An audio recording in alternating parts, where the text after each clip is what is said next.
end. Okay.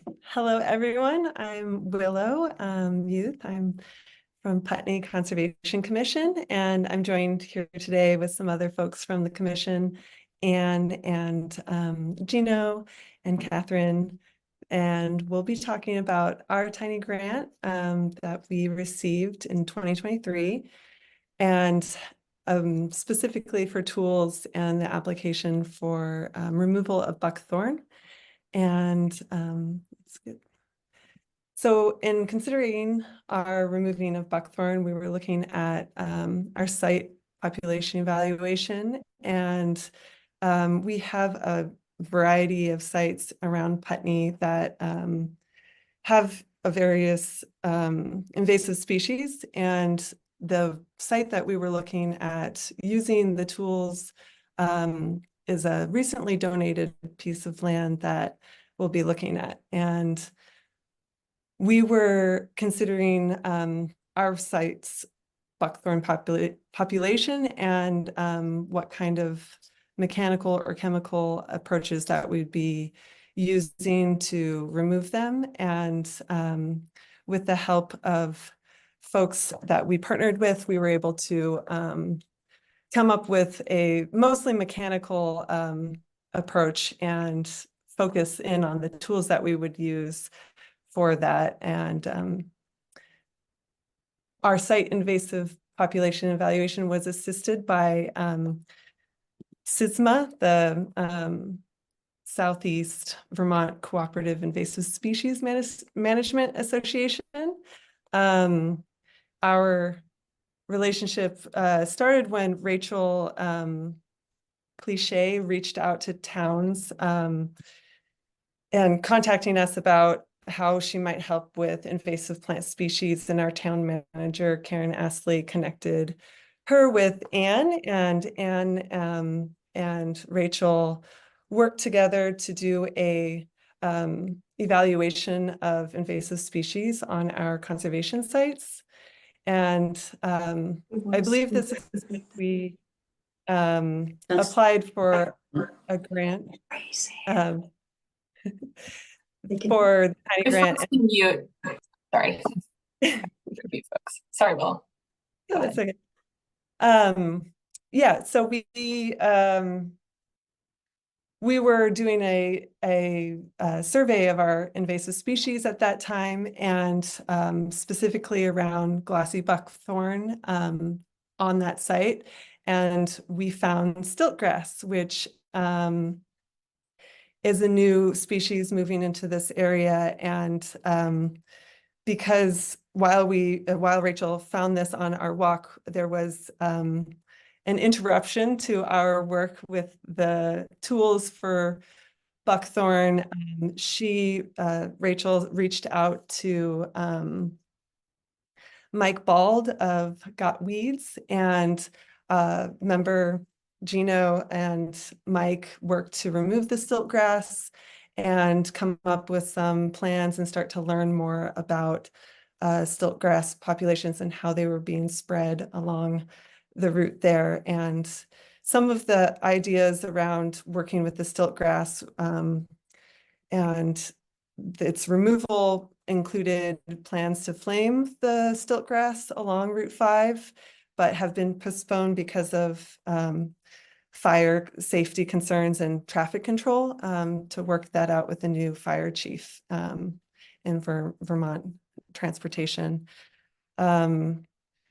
At this point, we still don't have signs of stiltgrass on the newly donated land, but patches do remain along Route 5. And so that was kind of our interruption of, we got new tools to handle buckthorn, and look, here's a new species that we'll be working and evaluating and figuring out a new action plan around. So on our donated land, it's relatively new, and we don't have, it's not into a conservation site, but we did evaluate the populations of buckthorn, and when working with buckthorn, figuring out different mechanical approaches is really important to see what kind of age and size and population dynamics are happening.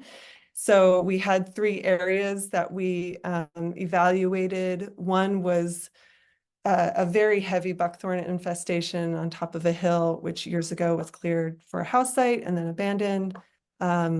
White pine and buckthorn took over, and a lot of the white pines have fallen into the buckthorn, making the area difficult to penetrate. And also, in order not to spread stilt grass, the skid road, we didn't want to access with we didn't want to access and spread the stilt grass that was coming from the adjacent properties. So we're not doing work on that area.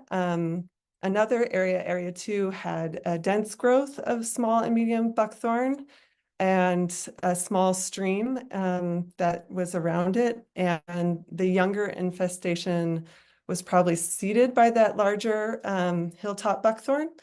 And most of the buckthorn in area 2 can be hand pulled or removed with a weed wrench, and which was what we received funding for the uprooters. The area 3 had very mature, large buckthorn and very small buckthorn. And it's really close to the entry of Route 5. And the large buckthorn there is close to a sensitive area. So double girdling and letting them die over the winter and cutting new shoots will be our approach for that area. So just thinking about what sort of approach we're using in our mechanical use of managing buckthorn, depending on the size and the location and the site considerations. We were either hand pulling when they were seedlings. It's quite easy with a trowel or a shovel. Saplings, weed wrenching when they're a little bit larger, and depending on the substrate, if it's moist or if it's loose, can be really effective. And then large diameters that wouldn't be effective with an uprooter, using the knives and double girdling. So here we are out using some of the tools that the Tiny Grant funded for us, which would be the knives and the uprooter, and then out using the shovel and loppers and saws and hand pruners. So here's Anne pulling buckthorn seedlings, and as you can see, the seedlings are very small, and once they're germinated, you can get a real mat of them, which it can be easy to pull by hand, but numerous. And just making sure to remove the whole root system, and certainly is easiest to do after a rain, as it loosens the soil and makes it more effective. You don't need to bag and remove them, but you can lodge them into a tree nook or somewhere where the roots will die out. A nook of a tree crotch works really well, or something as such. Here we are weed wrenching medium saplings. And you can see on the photo of the left, there's the variety of sizes. We have the smaller little seedlings that would be perfect for hand pulling. We have some weed wrenching, and then the larger ones that you don't see the trunks on are most likely girdling. They do tend to form thickets too, and you can have resprouts from the base that you may want to girdle the main trunk and cut back, or try to remove some of the lower resprouting branches. Gino, did you have anything you wanted to add about weed wrenching? Okay, yeah, yeah. Well, you covered just about everything about weed wrenching. All I can say is, you know, up to 5 inches diameter. If your weed wrench or puller bear device works, then you're doing the right thing. Larger than that, yeah, you need to do the double girdling. Did you show the slide with the double girdle? There was I thought there was Not yet. um, Yeah. but anyway, I don't have any more to say about the weed wrenching per se. Should I elaborate a bit on the stilt graft, or do we not have time? We'll get there in just a minute. I thought it was pretty cool. Gino's here pulling with the weed wrench.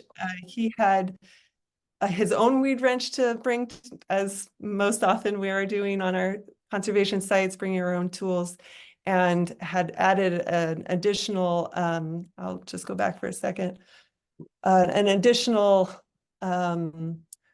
wooden board for more leverage, which was pretty neat to see for some of the larger ones. Yeah, that was a different brand called Puller Bear, which is designed to have a board attached. Yeah, weed wrench. I don't know if that's a brand name also, but probably is. That's the one we bought with our tiny grant. The weed wrench. And the uprooters, I know that we've chosen also because of their lightweightness and the ability for multiple people to be able to haul them out to sites. That was important just for accessibility and getting out and doing it. Here we are double girdling. These are the large diameter buckthorns that are difficult to remove otherwise. And if you do cut them back, they will have major resprout, which can be a conservation a management technique if you're using goats or other livestock to pulse graze. But we're not doing that currently here. And the double girdling technique that is being shown here by Catherine is used with 2 cuts about 3 to 4 inches apart, and you really want to cut all the way through the cambium. You can use a saw, and you can use a little chainsaw, electric chainsaw too.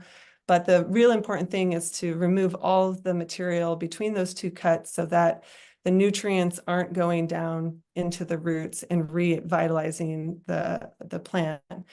It's also, if it's done in the fall, which is like right before like nutrients are being taken down into the roots, if you're removing if it has already set fruit, making sure to bag those up and take them away because they will seed.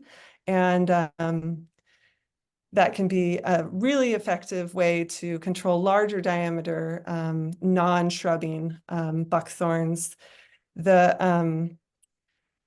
The trees will then die out in about 1 to 2 years. So that's nice. Let's see. So here's some more examples of removing the cambium layer between the 2 cuts. Hey, Willow, we do need to just move along for time to get to Krista, if you don't mind wrapping up. Thank you. All right. Thank you. Just the last couple things is seed will remain viable 2 to 6 years. So just monitoring after removing the buckthorn, especially from large infestations that have been there and are mature. They usually do resprout in like 95% in the next year or 2. So you can remove them from there and then replanting something that will fill that space once removing. And I'll put in the chat a really great link that Anne Carey shared about learning more about Japanese stiltgrass.